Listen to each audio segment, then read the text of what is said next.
Before you were ever introduced, before a name crossed your mind, before your heart even knew what to ask for, Allah already knew not only who you would marry, but when your heart would be ready to meet them.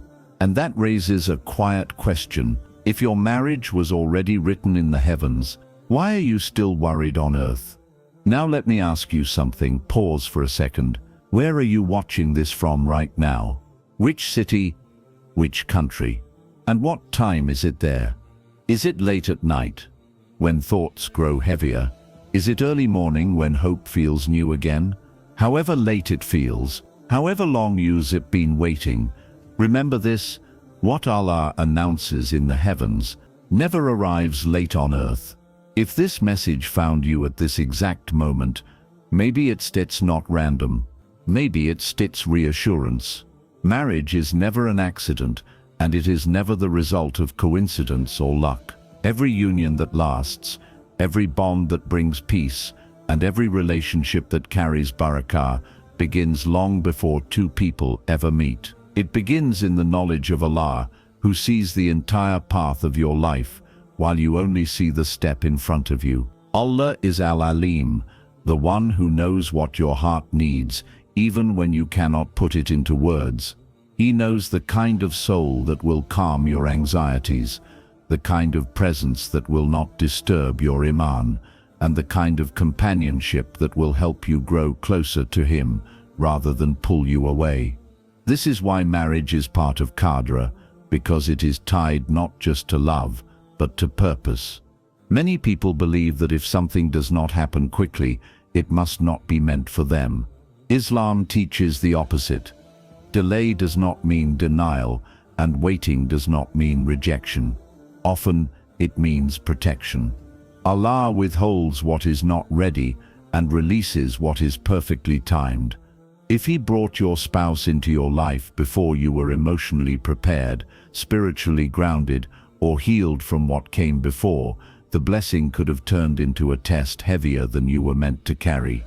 This is also why some relationships end painfully and without closure. Not because you failed, and not because you were unworthy, but because they were never written to stay. What is not written for you cannot bring peace to your heart, no matter how much you try to hold on to it, and what is written for you will reach you, even if every door seems closed and every path feels delayed. Your nikah is not floating somewhere in uncertainty. It has a place, a time, and a wisdom attached to it. Allah already knows when it will happen, who it will be with, and how it will change you. Your responsibility is not to rush the decree, but to trust the one who wrote it. When you truly understand this, your heart begins to soften. You stop chasing timelines that were never yours. You stop comparing your story to others. You stop questioning your worth based on waiting, and instead you begin to see patience not as emptiness, but as a form of worship. Because what Allah has written in Qadr does not miss its destination. It arrives exactly when it should, in the way it should, carrying the peace it was always meant to bring. One of the hardest things about waiting is not the time itself, but the feeling of not knowing what Allah is doing while you wait. On earth we measure progress by movement, messages, proposals, and visible signs. In the unseen, things move quietly, deliberately, and far beyond what our limited sight can detect. Allah created the heavens and the earth in balance, but He did not give them the same way of witnessing reality. What you see is immediate. What the heavens see is complete. Where you see absence, the unseen sees alignment. Where you feel forgotten, the unseen records mercy unfolding layer by layer. There are moments when your heart asks questions that never reach your lips. You wonder why others seem to move forward while you remain standing still, why love appears easy for some and distant for you, and why sincere du'a feels unanswered. But unanswered does not mean unheard. Every supplication you make rises before it returns. Sometimes it returns as what you asked for, sometimes it returns as protection from what would have broken you. The angels do not witness your waiting as emptiness, They witness it as obedience. They witness you choosing restraint when desire pushes you to settle for what is not written. They witness you choosing dignity when loneliness invites compromise. They witness you trusting Allah when logic demands proof. These choices matter in ways you may never fully see in this life. Allah does not rush what He perfects. If your marriage has not appeared yet, it is not because the decree is weak, but because it is strong enough to wait until everything aligns. Hearts must be ready, wounds must be healed, intentions must be purified, and circumstances must soften. A blessing brought too early can feel like a burden. A blessing brought at the right time feels like mercy you did not even know how to ask for. There are people Allah keeps apart, not because they are wrong for each other, but because meeting too soon would ruin what was meant to last. And there are people Allah delays because they are still becoming who they need to be for the person written for them. Growth happens quietly. Preparation happens invisibly, and divine timing works without needing your permission to make sense. The heavens already know the chapter you are in and the chapter that is coming next. They know the turning point. They know the moment your patience turns into gratitude and your waiting turns into peace. That knowledge exists even while you sit in uncertainty, because uncertainty is a condition of being human, not a sign of divine absence. When you begin to understand this, your waiting transforms. It no longer feels like punishment. It feels like trust in motion. You stop demanding answers and start strengthening your relationship with the one who holds them. You stop staring at the clock and start focusing on becoming someone who can carry what is written for them with wisdom and gratitude. What has been announced in the heavens does not need to prove itself to you right now. It will arrive with clarity when the time comes. Until then, your role is not to force outcomes, but to remain faithful in the space between du'a and decree. And that space is not empty, it is sacred. There is a wisdom in Islam that many people only understand after years of looking back, and that wisdom is this: not everything that feels like loss is actually loss, and not everything that feels delayed is truly late. Sometimes Allah protects you not by giving, but by withholding, and not by bringing someone closer, but by keeping distance until the right moment arrives. When marriage does not happen when you expect it to, the heart often blames itself. You wonder if you are lacking, if you are behind, if something is wrong with you. But Allah does not measure worth by speed, and He does not reward impatience. What He protects most carefully are the hearts of His servants, especially those who turn back to Him in confusion rather than running toward what looks comforting but carries harm. Many people enter marriages too early because they fear being alone. They mistake urgency for destiny and attachment for love.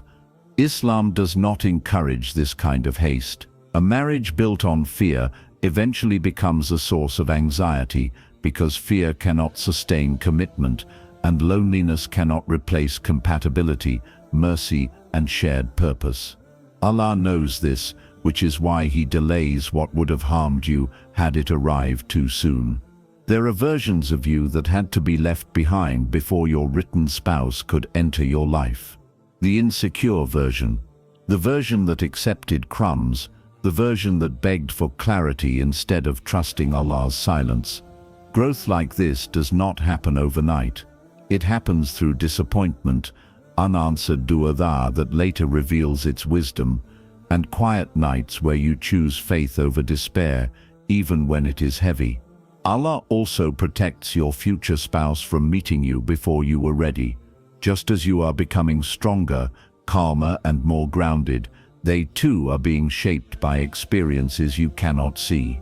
Two unprepared hearts meeting at the wrong time can damage each other in ways that take years to heal. Distance in this sense is not separation. It is divine preservation. Some connections fail not because they were meaningless, but because their role was limited. They taught you what you could not tolerate, what you should never ignore again, and what kind of love drains instead of nurtures. Allah removes people gently when possible and firmly when necessary. Either way, the removal is an act of mercy, even if the heart resists it at first. Delay also refines intention. When you wait long enough, your du'a changes. At first you ask for companionship, then you ask for peace. Eventually, you ask for what is best, even if it looks different from what you imagined. This shift matters. Allah responds differently to a heart that trusts His wisdom than to a heart that demands its own design. What is meant for you will arrive without needing you to betray your values, abandon your standards, or compromise your relationship with Allah. You will not need to force clarity, chase affection, or shrink yourself to be chosen. The right arrival feels calm, not chaotic. It feels anchored, not anxious. It feels familiar in a way that cannot be explained, but can be recognized. When you understand this, distance stops feeling like rejection, and delay stops feeling like punishment. You begin to see them as tools Allah uses to guide you gently toward what will last. Your role is not to fight the timing, but to grow within it, trusting that what is written will not bypass you, and what bypasses you was never meant to stay. Allah does not tease His servants with false hope. What He promises, He fulfills. What He delays, He perfects. And what He protects you from today may be the very reason your future marriage feels like peace rather than survival. One of the greatest misunderstandings about love and marriage is the belief that it must be chaste, negotiated, or constantly proven to survive. This belief creates anxiety, overthinking, and emotional exhaustion. Islam offers a completely different understanding. What aligns does not require pressure. What He joins does not demand fear, and what He decrees does not need force to become real. When Allah decides to bring two people together, He does not confuse them. He brings clarity where there was uncertainty and calm where there was restlessness. This is why so many relationships before the written one feel heavy, inconsistent, or draining. You are always questioning intentions, interpreting silence, and carrying more emotional weight than peace. These are not signs of destiny. They are signs of misalignment. Allah aligns hearts the same way. He orders the universe, quietly, precisely, and without chaos. Just as the sun rises without being pushed, and the seasons change without being rushed, the right connection enters your life without you having to abandon yourself. You do not need to perform, overextend, or constantly prove your worth to be chosen by what Allah has written for you. Confusion is often mistaken for passion, but in reality, confusion is what happens when the heart is trying to settle where it does not belong. The marriage that Allah decrees does not arrive with emotional games, prolonged uncertainty, or a feeling of instability. It arrives with a sense of grounding, even if excitement exists. There is respect in the communication, consistency in behavior, and safety in intention. This does not mean the journey toward marriage is always easy. Trials still exist, but the foundation is different. Instead of fear driving the connection, trust does. Instead of desperation shaping decisions, values do. You feel seen without being consumed, and valued without having to diminish yourself. The effort is mutual, not one-sided, and the direction is clear, not confusing. Allah also removes the urge to cling when something is meant for you. Clinging comes from fear of loss, but what Allah writes cannot be taken away by silence, distance, or delay. When the heart truly trusts Allah, it relaxes, it stops begging for reassurance, and starts resting in certainty. This inner calm is one of the strongest signs that alignment is happening, even if the outcome has not fully appeared yet. Many people fear letting go because they believe it will cause them to miss what was meant for them. Islam teaches the opposite. Letting go of what is not written is often the very action that creates space for what is. Allah cannot replace what you refuse to release. This is not punishment, it is wisdom. The heart must be empty enough to receive what is destined for it. When alignment comes, it does not feel rushed. It does not feel forced. It feels natural, as if life quietly rearranged itself to make room for something that fits. Conversations flow without manipulation, intentions are stated without fear, and commitment grows without pressure. You recognize peace not because everything is perfect, but because nothing feels like a battle. Allah aligns hearts when both people are ready to protect what they are given. Readiness is not perfection. It is responsibility. It is knowing how to hold another soul without losing your own. This readiness is why Allah takes His time. He is not just preparing a moment, He is preparing people. When you understand this, you stop chasing love and start preparing for it. You stop forcing timelines and start trusting alignment. You stop fearing loss and start believing in divine order. And slowly, the heart learns to wait without panic, to hope without desperation, and to trust without needing constant signs. What Allah aligns arrives quietly, but it lasts deeply. And when it finally appears on earth, it feels familiar, as if your soul recognizes something it has been waiting for all along, not because it is new, but because it was written. Loneliness is one of the most misunderstood experiences in the journey toward marriage. Many people treat it as a sign that something is missing, that life is incomplete, or that happiness has been delayed. Islam teaches something far more profound. Sometimes loneliness is not the absence of love, but the space Allah creates so you can become strong enough to carry it when it arrives. Before marriage enters your life, Allah often strips away distractions.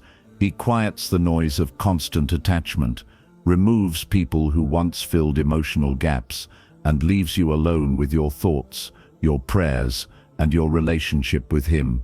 This solitude can feel uncomfortable at first. The heart looks for something to lean on and finds nothing but Allah. And that is exactly the point. A heart that depends entirely on people for comfort becomes fragile.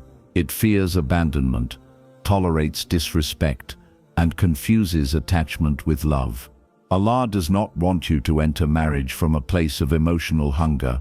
He wants you to enter it from a place of emotional fullness, where you choose your spouse not to escape loneliness, but to share a life already rooted in faith and self-respect.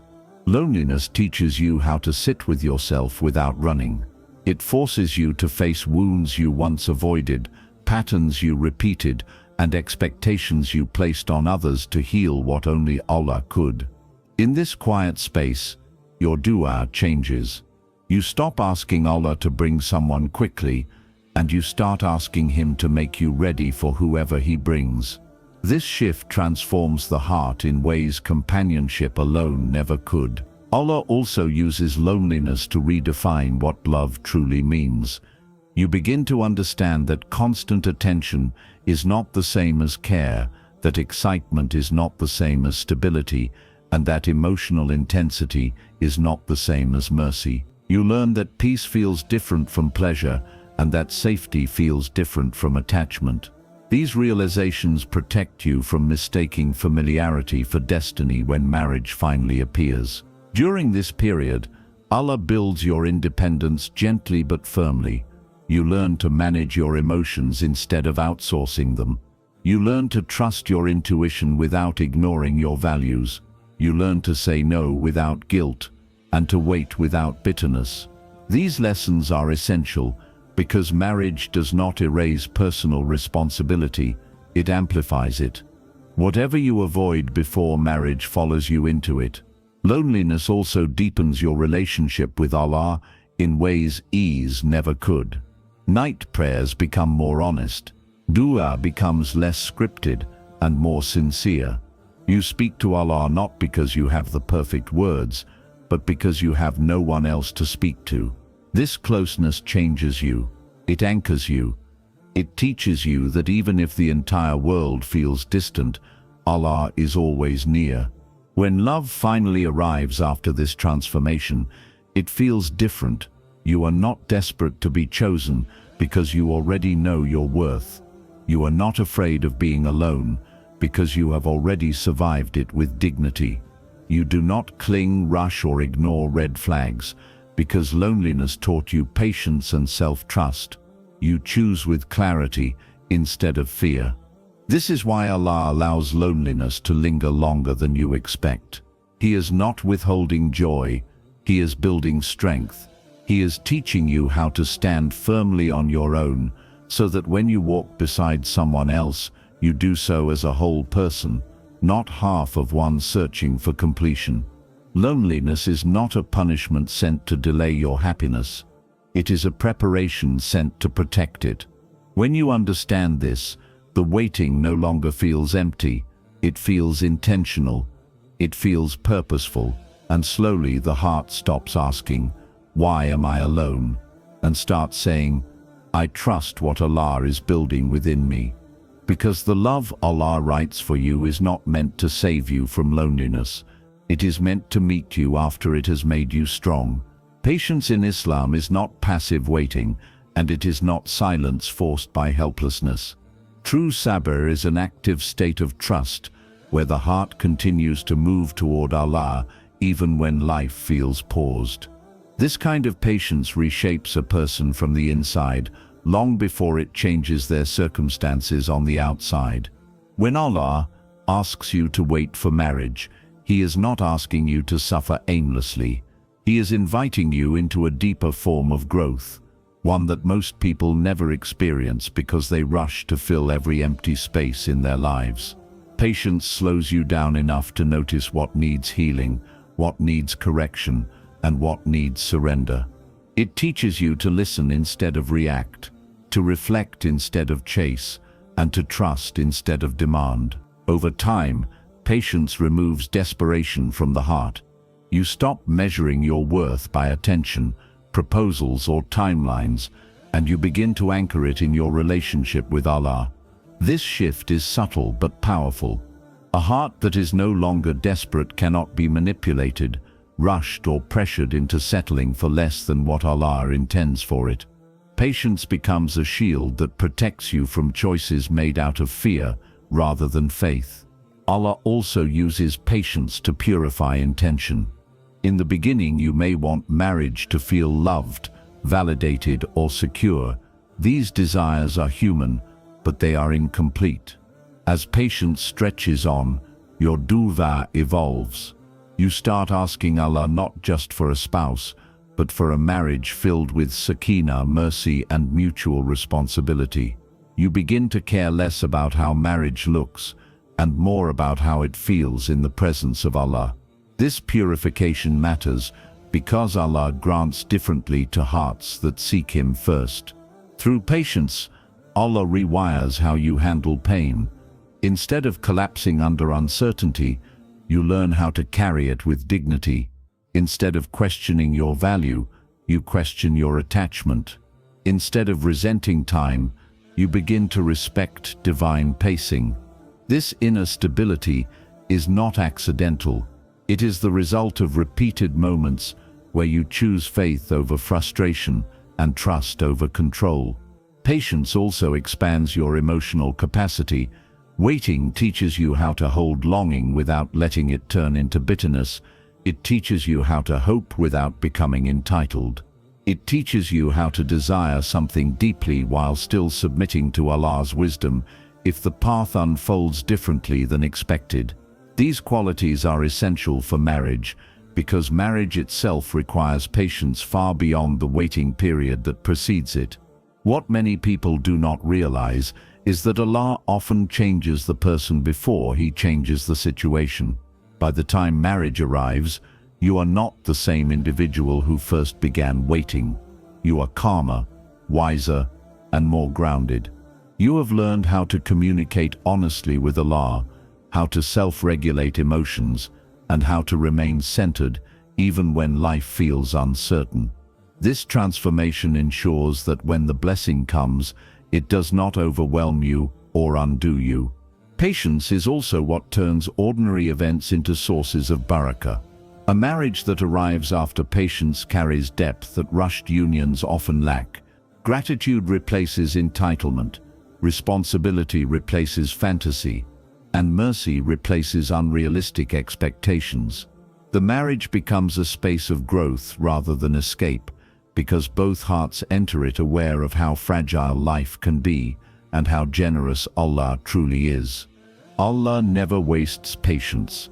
Every moment you restrained yourself, every time you chose dignity over desperation, every du'a you made without seeing immediate results has already been recorded.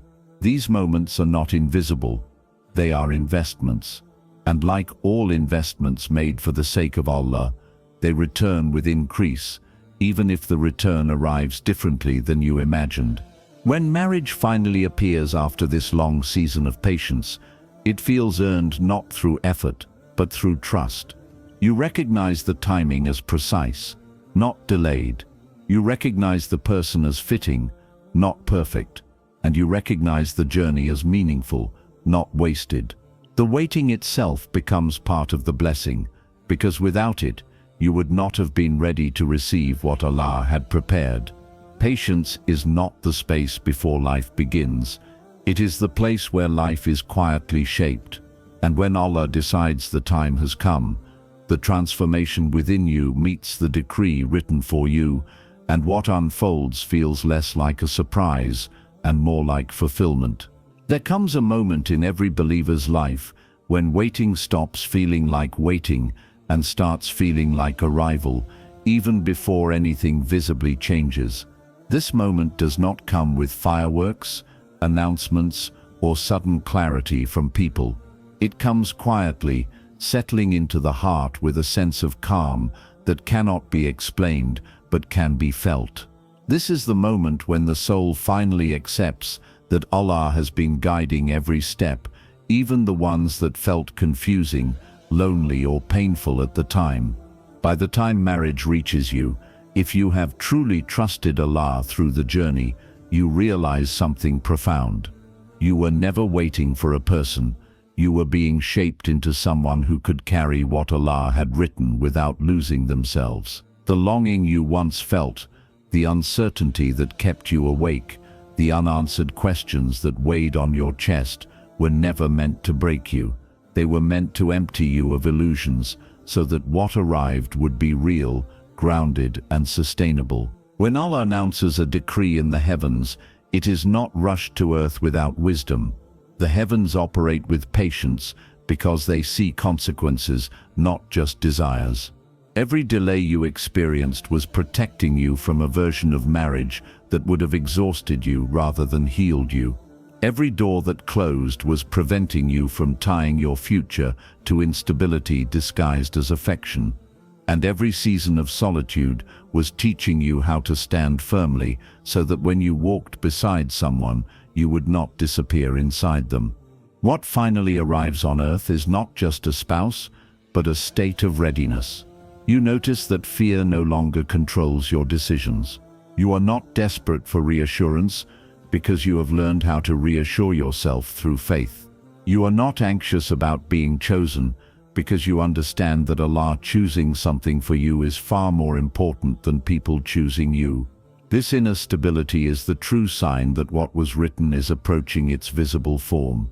When the right person enters your life, the experience feels different from what you imagined in your earlier years. It is not overwhelming in the way fantasies are. It is grounding. There is excitement, yes, but it is accompanied by clarity. There is affection, but it is balanced by respect.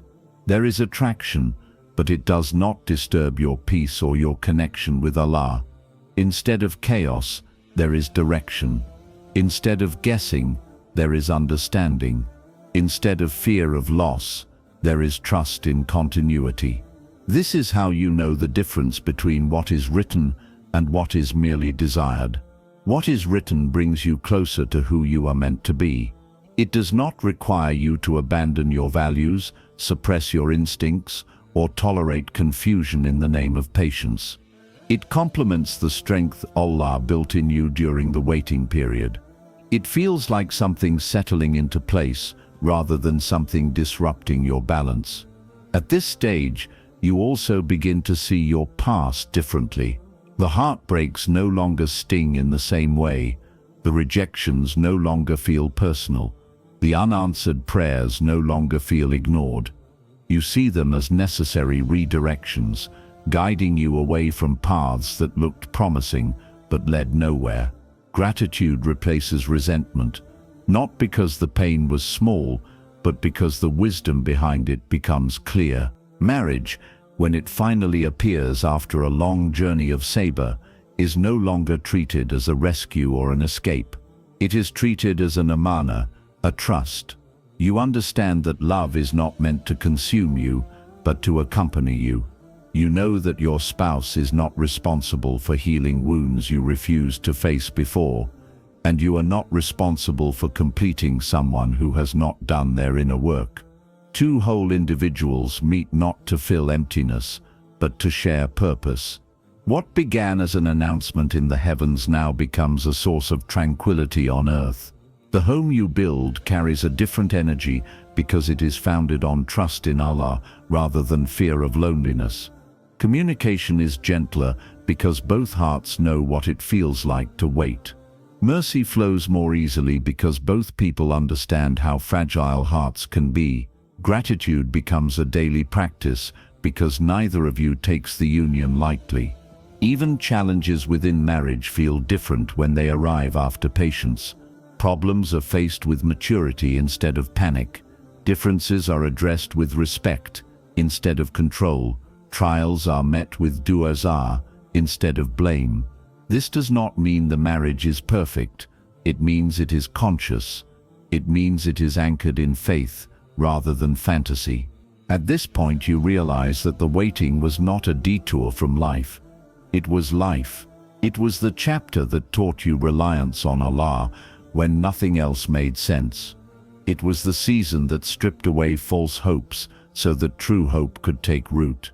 It was the period where your relationship with Allah deepened not through ease but through sincerity. Some people will look at your story and think you were late. They will not see the inner work, the silent prayers, the nights of restraint, or the growth that took place in private. But the heavens saw everything. And the one who wrote your decree never forgot you for a single moment. When peace finally settles into your heart, whether marriage has already appeared or is just about to, you understand that Allah's timing was never cruel. It was precise. Every step happened when it needed to. Every delay served a purpose. Every moment of patience was an investment that returned with depth and meaning. This is the final understanding. Your marriage was never late. It was being protected. It was being prepared, and you were being shaped to receive it without losing yourself in the process. What was announced in the heavens does not arrive on earth as noise or spectacle. It arrives as peace, and when it does, you no longer ask why it took so long. You simply thank Allah that it came the way it did. If you are still waiting, let your heart rest for a moment. You were never forgotten, you were never overlooked, and your prayers were never wasted. What Allah writes does not rush, and what He delays is never empty of wisdom. The nights you spent wondering, the tears you wiped away in private, and the patience you showed when no one was watching were all part of a design far greater than what you could see at the time. Your marriage was not delayed because you were unworthy. It was protected because it was valuable. And when it appears on earth, it will not arrive as chaos or confusion. It will arrive as calm, clarity, and a sense of peace that feels familiar to the soul, as if something long known has finally found its place. So trust Allah with your heart the way you trust Him with your life. Keep making du'a but let go of desperation. Keep hoping but release the pressure. What is written for you is moving toward you, even if you cannot yet see the path it is taking. And when the moment comes, you will not look back with regret.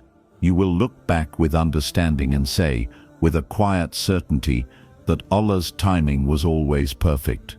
Until then, walk gently, remain patient, and know that what was announced in the heavens will always reach the earth at the exact moment it is meant to.